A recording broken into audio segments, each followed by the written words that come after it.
Picture the opening scene. It's 1985, deep in a remote village in Uttar Pradesh, India.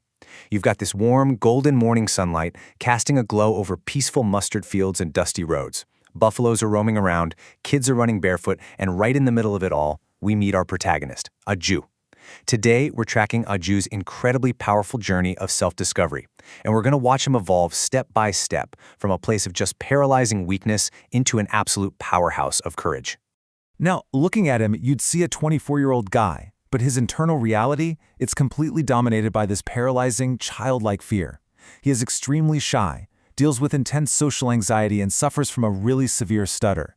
So he avoids crowds, he avoids strangers, loud noises, basically any difficult situation you can think of. In the eyes of his village, well, he's seen as weak. So when his mom simply asks him to take his bicycle into town to buy the monthly groceries, what should be just a totally routine chore instantly turns into a terrifying, insurmountable ordeal for him. I want you to really put yourself in Ajju's shoes for a second. It is total sensory overload. He's cycling along and suddenly loud vehicle horns are blasting right behind him. Trucks are dangerously overtaking him, kicking dust directly into his eyes. The market noises are just completely overwhelming, and his heartbeat is pounding out of his chest. He tries to cross this busy street and just freezes, literally right in the middle of the road. Vehicles are screeching to an aggressive halt. Strangers are yelling at him. By the time he barely escapes the traffic and actually reaches the grocery shop, the poor guy's entire body is trembling. And you know, the nightmare doesn't just stop at the door. Inside the shopkeeper impatiently asks what he needs. Ajju tries to speak, but his fear totally takes over and his stutter completely blocks his words. He's struggling, painfully, just to pronounce the simplest items on his list. And the reaction? Irritation, smirks, humiliation. The other customers get incredibly impatient. Some just ignore him. Some smirk, some walk away. Ajju feels unbelievably small in that moment, humiliated to his absolute core.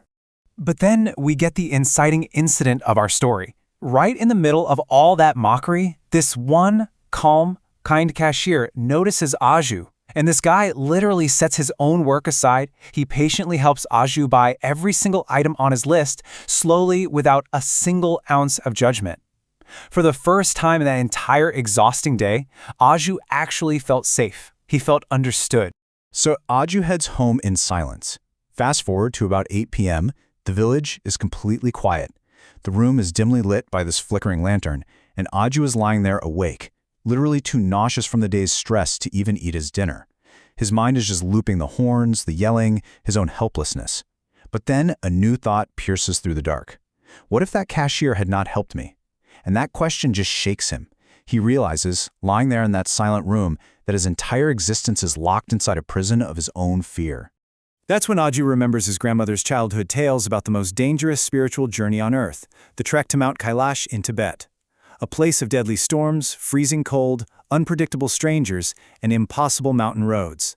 He slowly turns his head to look at this old, faded poster of Mount Kailash hanging on his bedroom wall.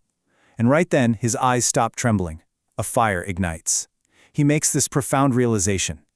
If I can defeat the biggest fear in my life, then every small fear will disappear forever. He sits up. He's going to Kailash. Now, to really appreciate this, we have to grasp just how impossible this decision actually was. The walls standing in his way are massive. First off, the route had just reopened in 1985 after being closed for decades following the Indochina conflict. Plus, the government lottery system only selected 1,000 pilgrims a year from the entirety of India. His family didn't have the money either. They had to take out a painful 20,000 rupee loan and mortgage their family land. And don't even get me started on the bureaucracy. Complex passports, medical checks, endless government forms for a guy who has literally never left his village. For months, it's nothing but huge uncertainty and this endless fear of rejection. The waiting is agonizing. But finally, the selection list arrives. Ajju searches the paper with shaking hands. The first 900 names go by. His name isn't there. His hope is completely shattering. And then he looks at the final quota list, the 7th name down, AJJU. Total silence in the room. He can barely breathe. Tears fill his eyes as fear and just pure happiness collide. For the first time in our story, he smiles. When the official government letter arrives, the entire village absolutely erupts in celebration. I mean, no one from their district had ever been selected for this journey before.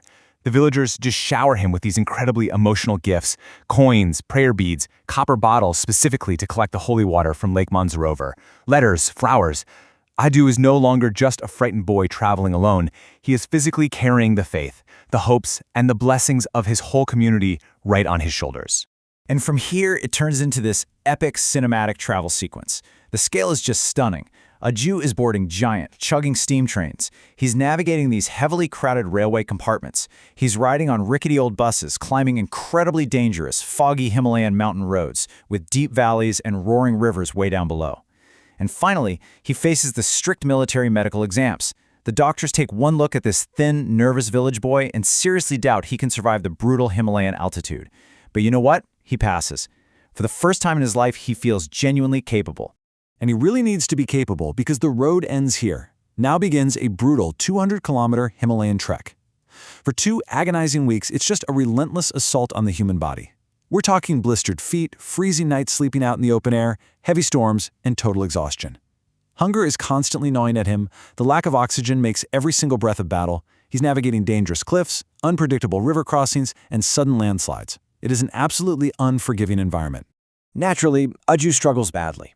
But here is where the beautiful internal transformation really mirrors the physical trek. Every single struggle chips away at his old self. Step by step, the fear is melting. He stops just enduring the struggle and actually begins helping other pilgrims on the trail. He starts speaking to complete strangers with this newfound confidence. By the time night falls, he's actually the one singing devotional bhajans beside the warm, glowing campfires. The cowardly boy is gone, and a determined traveler has completely taken his place. Then he reaches a massive geographical and narrative threshold, Lipulekh Pass. As he crosses this border, the familiar green mountains of India just suddenly vanish, replaced by the vast, barren, and biting cold of the Tibetan plateau. He is further from home, further from his comfort zone than he has ever been in his entire life. And this moment brilliantly illustrates his transformation. Think about it. The boy who once froze in a village street and couldn't even speak to a local grocer, he's gone. In his place is a man standing tall at the Chinese border, confidently communicating and dealing with strict military officers, navigating incredibly tense situations without even a hint of his former stutter. The journey eventually brings him to the edge of the sacred Lake Mansarovar. It's glowing this ethereal blue beneath the vast Himalayan sky.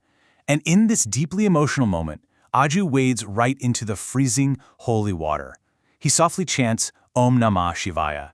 As that icy water washes over him, he feels a profound spiritual release. The weight of his lifelong anxiety, the humiliation, the stutter, it all just feels washed away forever in that lake. But the ultimate test is still ahead, the Kailash Parikrama. The tension ramps up dramatically at Dalmala Pass. The oxygen is terrifyingly thin here. Savage snowstorms are battering the pilgrims.